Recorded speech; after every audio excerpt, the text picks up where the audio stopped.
अब हम चलते हैं बच्चों, जब बैलिस्टिक मिसाइल बना दी, सब कुछ कर दिया, तो एक मिसाइल और बनेगी जिसका नाम होगा एंटी बैलिस्टिक मिसाइल, मतलब एंटी बैलिस्टिक मिसाइल।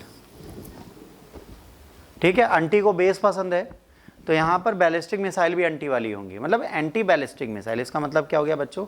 इसका मतलब हो गया कि सारी दुनिया तो बैलिस्टिक मिसाइल बना ली। अब जब ये बैलिस्टिक मिसाइल बन गई बेटा, तो मारेगी भी हमको, मारेगी ना। अगर हम पर आ गई तो हम क्या करेंगे? हम खड़े होके देखेंगे वो आई मिसाइल, वो आई, मार दिया हमको? ये तो नहीं होगा ना। तो हमारे यहाँ 2-3 सुपरमैन है कि उसको कैच करके अंतरिक्ष में छोड़ाएंगे, पॉसिबल ही नहीं। तो हमें इस बैलिस्टिक मिसाइल से बचने के लिए क्या चाहिए? इसकी काट, और इसकी काट को बोलते हैं anti ballistic missile. Anti ballistic missile is the काट। ये क्या करता है? इसके अगेंस्ट काम करता है। बैलिस्टिक मिसाइल जब कोई दागता है तो उससे हमें बचाता है। और ये कौन सी मिसाइल होगी? Anti ballistic missile will always surface to air. ये हमेशा कौन सी मिसाइल होगी? सरफेस टू एयर मिसाइल होगी। क्यों? देखिए, यहां से हमने बैलिस्टिक मिसाइल छोड़ी है, जा रही है, ये भारत आ रही है। यहां पर हमने डिटेक्ट कर ली मिसाइल, यहां से हमने छोड़ा, दाएं, नहीं मरी, फिर छोड़ा दाएं, फिर नहीं मरी, फिर छोड़ा दाएं। इसके बाद खुद भाग जाओ। अगर 3 बार दाएं दाएं कर दिया, चौथी बार दाएं दाएं नहीं होगा, दाएं दाएं की जगह तुम मर जाओगे। 3 ही चांस तुमको मिलते हैं अपना जीवन बचाने के लिए। अगर बचा लिए तो ठीक, वरना भूल जाओ। तो ये डिटेक्ट हो गया, तो अगर हम सोते रहे, हमने डिटेक्ट नहीं किया, तो भगवान मालिक है। ठीक है। अच्छा, बैलिस्टिक मिसाइल में क्या क्या डाला जा सकता है? न्यूक्लियर डाला जा सकता है, केमिकल डाले जा सकते हैं, बायोलॉजिकल, कन्वेंशनल, कुछ भी। वायरस भेज दें, केमिकल भेज दें। जैसे आपको याद करिए, मैंने डेडली ड्रोन पढ़ाया था। एसफॉल्ट का प्रयोग किया जा रहा था, बहुत तेज जलता है, बर्निंग सेंसेशन के लिए ड्रोन में डाल के उससे ब्लास्ट किया जा रहा है यूक्रेन में। तो ये चीजें जो है, ये क्या है? ये एक केमिकल वॉरफेयर की तरफ जा रहे हैं। तो मिसाइल में हम कुछ भी डाल सकते हैं ना, जरूरी थोड़ा न्यूक्लियर वॉरफेयर ही करें। हमारे पास 50 तरीके हैं। हम कोविड जैसा एक नया वायरस भारत में छोड़ देंगे, मिसाइल लगेगी, धाएं, सब कहेंगे कुछ नहीं हुआ, अगले दिन सब बीमार। तो अगर कोई मिसाइल फेंक रहा है तो कुछ ना कुछ तो बुरा कर रहा होगा। अब जैसे चाहे पाकिस्तान को लगता है ब्रह्मोस हमने खाली फेंक दी, क्या पता भाई, बैक्टीरिया वायरस तो दिखना ही नहीं।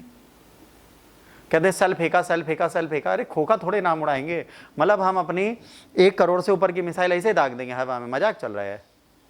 नहीं, मतलब कहने की बात है, ऐसा कुछ नहीं हमने कुछ किया होगा। हम लोग बहुत अच्छे, ठीक है, हम लोग कभी कोई गलत काम करते ही नहीं। India is always good. हमारा रॉ एजेंट कभी किसी को मारता नहीं। हमारे रॉ कहीं है ही नहीं, हम लोग कहीं नहीं जाते, हम लोग बहुत सीधे हैं। Bharat is the most honest country in this world. वो बस कनाडा फालतू में ब्लेम करता है हमको कि हम अपने एजेंट को लेके वहाँ पे खालिस्तान के मूवमेंट के नेताओं को उड़ा देते हैं। हम लोग मारना ही नहीं आता। हम लोग तो कहते हैं बाद में मारेंगे, पहले तुम मारोगे। तो हम नहीं करते। बट यहाँ पर क्या है बेटा, ये जो है, ये एयरबोर्न थ्रेट को ख़त्म करने के लिए एंटी बैलिस्टिक मिसाइल हमने डाली है। एबीटी को ख़त्म करने के लिए एबीएम की ज़रूरत थी, और ये डोज हमने बना दी। अब ये एबीएम काम कैसे करता है, ये बहुत बड़ी प्रॉब्लम है। इसमें क्या होता है? पहला होता है इंटरसेप्टर। क्या होता है बच्चों? सबसे पहली प्रणाली होती है इंटरसेप्टर। एक जहाज ऐसे उड़ रहा होता है,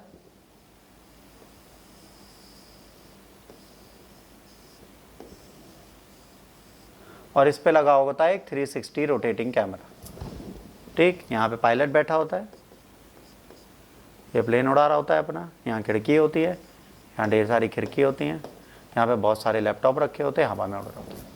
ठीक, पायलट मस्त होकर अपना प्लेन उड़ा रहा है, और एक कैमरा रोज इमेजेस पूरी खींच रहा है। अब ये जब घूमता है तो ये कैमरा ऐसे रेंज दे रहा होता है, बढ़िया। हम नीचे देखते हुए जाते हैं, कोई आ तो नहीं रहा। ठीक, ये हमें दिखा रहा है। फिर एक और होता है, दूसरा कौन सा होता है? यहाँ पर एक रडार होता है, वो खुद भी घूम रहा है, इससे भी कैप्चर कर रहा है। इसको बोलते हैं स्टेशन। जब यहाँ पर कोई मिसाइल दिखती है, कहता है स्टेशन स्टेशन, सुनो सुनो, मिसाइल आई, मिसाइल मिसाइल। ये क्रॉस वेरीफाई करता है, हाँ हो मिसाइल आई। फिर ये बताता है वहां पे जहां पर एंटी बैलिस्टिक मिसाइल तैनात होती हैं।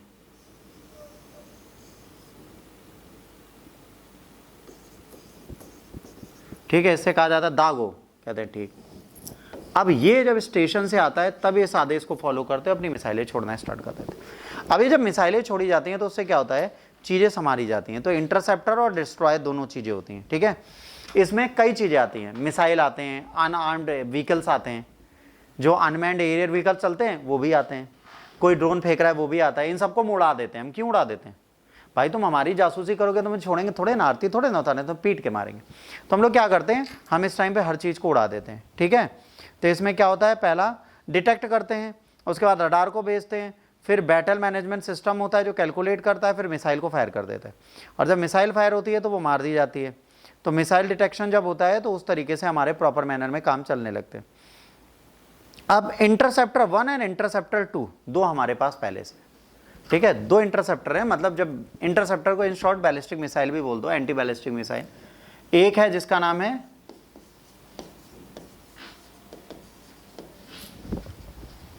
एक हमारा इंटरसेप्टर 1 है जिसका नाम है अश्विन, और दूसरे का नाम है प्रद्युमन।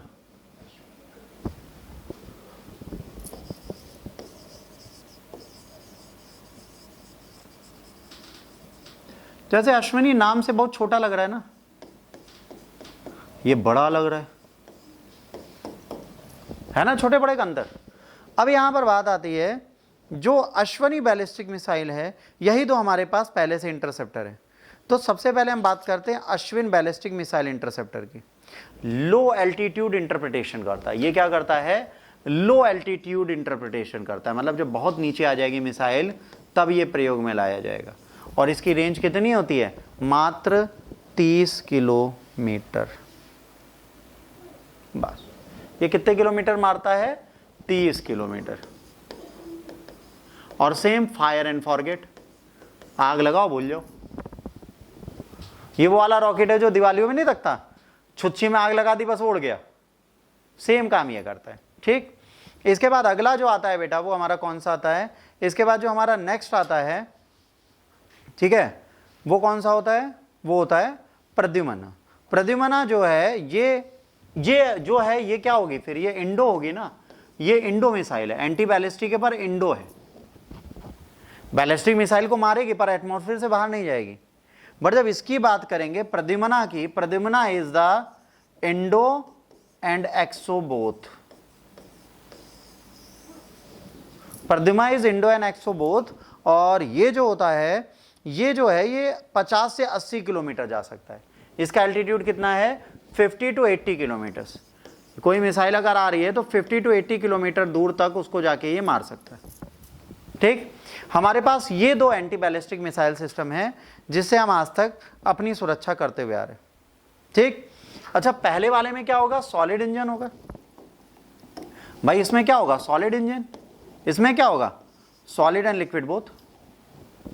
भाई उसमें ट्विन इंजन डालना पड़ेगा ना, लिक्विड इंजन भी डालना पड़ेगा सेकंड स्टेज में, क्योंकि उसे एक्सो में जाना है तो वहां पे तो एटमॉस्फेयर है ही नहीं, लिक्विड ऑक्सीजन इसे लेके जाना है तो ये हवा में तो रहेगा नहीं, इसको भी ऊपर जाना पड़ेगा। तो फिर ये क्या करता है, आसमान में उड़ने लग जाता है। अब जैसे आपने आयरन डोम सुना होगा, है ना, आयरन डोम सुना है, जो बना हुआ है पूरी सुरक्षा देने के लिए कंट्री में, वो इन्हीं चीजों का एक मिश्रण है। वहां पे बहुत सारे एंटी बैलिस्टिक मिसाइल्स डाली गई हैं, सब कुछ किया गया है। अब वहां पे रॉकेट, आर्टिलरी, मोटार्स कुछ भी यूज की जाती हैं तो उसको कैप्चर कर लेते हैं। अब बात आती है कि सर S-400 क्यों लेना है हमें। तो S-400 की खास बात यह है, पहले तो इसकी रेंज 400 किलोमीटर है, मतलब कोई आएगा तो 400 किलोमीटर एल्टीट्यूड में मार सकते हैं। पहली चीज जो सबने पढ़ाई है, हर टीचर बताता है कि भाई S-400 400 किलोमीटर की रेंज देता है। बट आपको ये पता है कि एक बार दागने के बाद 80 टारगेट उड़ा सकता है। मतलब जैसे किसी कंट्री ने आपके ऊपर 50 मिसाइल एक साथ दाग दी तो आपको सिर्फ एक S-400 चाहिए, सिंगल, ये वो 80 के 80 टारगेट डिस्ट्रॉय करके वापस आ जाएगा। इसलिए S-400 चाहिए। 80 missiles in a one shot S-400 can kill. महंगा है, एफोर्डेबिलिटी से हमारे बाहर है, हमको बहुत ज्यादा समस्या होती है इसको लेने में, हमारी छींकें आ रही हैं और रशिया को देने में छींकें आ रही हैं। रीजन, रशिया जो हमें दे रहा है वो चीज चाइना को भी दे रहे हैं। हम मांग रहे हैं 5, चाइना ले चुका है 15। अब समस्या क्या है, इंडिया और चाइना में कंपटीशन आप इस युद्ध में नहीं कर सकते। इंडिया के पास अभी तक 3 S-400 आए, एक वो दिल्ली में रखेंगे, एक J&K रखेंगे, एक नॉर्थ ईस्ट रखेंगे, तो पूरा साउथ खाली हो गया। तो इंडिया को कम से कम 15 से 20 S-400 मिले तो शायद वो इंडिया की सुरक्षा कर पाएगा इस तरीके से। तो हमारे लिए सबसे बड़ी प्रॉब्लम यही है कि S-400 हमारे पास इतने हैं नहीं और इनके बिना हमारा भला होगा नहीं। S-400 जिस दिन हमारे पास आ जाएगा उस दिन हमें फायदा मिलेगा, बट ये है दूर की बात। ठीक, इसके बाद एक और कहानी आती है डिफेंस में। डिफेंस में एक कहानी आती है जिसको बोलते हैं मिशन शक्ति। आप सबने सुना होगा, अगर ना याद हो तो अभी याद आ जाएगा। एक मिशन का नाम है जिसका नाम है मिशन शक्ति।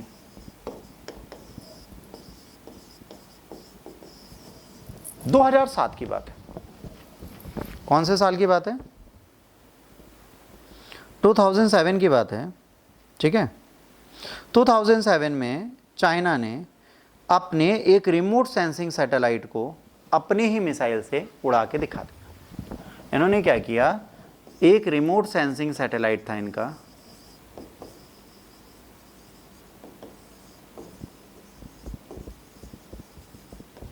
और इसको इन्होंने अंतरिक्ष में उड़ा दिया। भाई सुनने में कितना ईजी है, बट अगर अंतरिक्ष को आप ध्यान से देखिए, ये धरती है,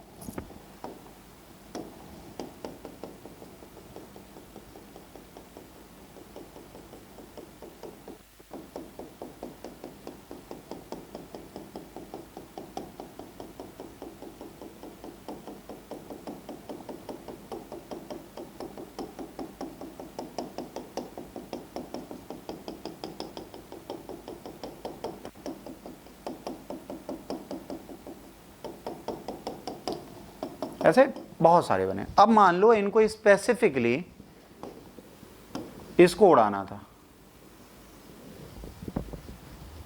आपको कितना प्रिसाइज होना पड़ेगा ना प्रिसाइज, एकदम एक्यूरेसी चाहिए ना इसको मारने के लिए। अगर एक इतना छोटा सैटेलाइट मारना है तो आपको एक्यूरेसी चाहिए। चाइना ने कर दिखाया। अब क्या मारा इन्होंने? अपना रिमोट सेंसिंग सैटेलाइट। इंडिया के लिए भी बहुत जरूरी रिमोट सेंसिंग सैटेलाइट। अब भैया इसरो के हाथ पैर फूल गए, भारत सरकार के हाथ पैर फूल गए और DRDO के हाथ पैर फूल गए। इन्होंने कहा यार ये तो दिक्कत वाली बात है गुरु, अगर ये किसी को मार रहे हैं तो तुम भी काम करो। तो जैसे इन्होंने किया वैसे ही 2008 में इंडिया ने बनाया क्या, इंटीग्रेटेड स्पेस सेल। 2008 में इंडिया ने क्या बनाया? 2008 में इस मिशन के बाद इन्होंने बनाया इंटीग्रेटेड स्पेस सेल, और सारे साइंटिस्टों को लगा दिया, कहा बेटा निकल लो, और जब तक तुम एक मिसाइल उड़ा के नहीं दिखाते तब तक हमारी नजरों के सामने मत आना। And that was the starting of space war between India and China. यहां पर क्या स्टार्ट हो गया? अच्छा, स्पेस वॉर क्यों जरूरी है? आज अगर दो कंट्रीज लड़ती हैं तो स्पेस वॉर क्यों जरूरी है आपको पता है? अगर हम गलती से भी अपना नाविक उड़ा दें, निसार उड़ा दें चाइना, तो हमारे डिफेंस सिस्टम तो काम ही नहीं कर पाएंगे, फिर हमें दूसरी कंट्री पे डिपेंड होना पड़ेगा। और ये जैसे ही होगा वैसे हम शून्य पे आ जाएंगे, जहां से हमने स्टार्ट किया था वापस वहीं पे आ जाएंगे। तो भाई हमें भी एक ऐसी सिस्टम चाहिए थी कि अगर चाइना हमको धमकी दे हम तुम्हारा सैटेलाइट उड़ाएंगे, तो इंडिया कहे आऊं क्या? जब तक इंडिया ये नहीं बोलने लायक होता तब तक इंडिया चुपचाप बैठा रहा। ठीक, फिर आया, ठीक है, स्पेस सिक्योरिटी कोऑर्डिनेशन ग्रुप 2010 में। फिर हमने बनाया क्या? Space security coordination group under national security agency. दो ऑर्गेनाइजेशन बने 2008 के बाद। इंटीग्रेटेड स्पेस सेल के बाद दोबारा हमने क्या बनाया? हमने बनाया स्पेस सिक्योरिटी कोऑर्डिनेशन ग्रुप। ठीक है, और 2018 में बेटा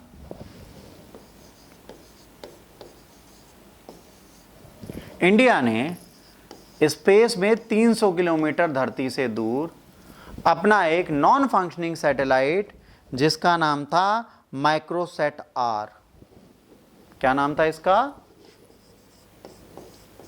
माइक्रोसैट आर। इसको प्रिसाइज तरीके से उड़ा दिया। और ये काम किसने किया? DRDO ने। और यहां से हम स्पेस वॉर में एक ऐसी कंट्री बन गए जो एक प्रिसाइज कंडीशन में जाकर अपनी चीजों को कर सकते हैं, और इसी को बोला गया क्या? मिशन शक्ति।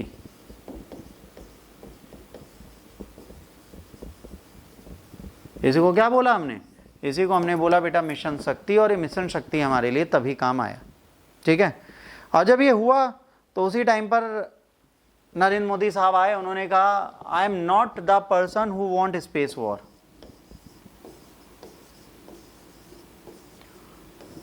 But for the peace and harmony I am bound to show my power that we are capable for space war. 4 nation है पूरी दुनिया में जो ये प्रिसाइज सैटेलाइट लॉन्चिंग और सैटेलाइट किलिंग कर सकते हैं। उन कंट्रियों का नाम है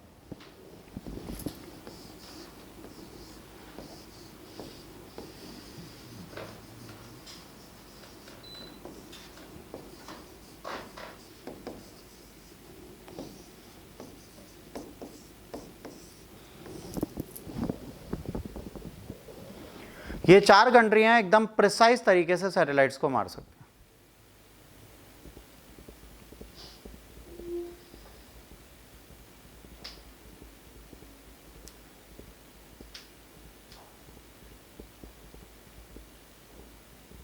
अब कई सारे मल्टी सेक्टरल एक्सपोर्ट रिजीम है। अब ये अगला सेगमेंट भी खत्म। अब न्यूक्लियर बहुत बड़ा पावर है दुनिया का,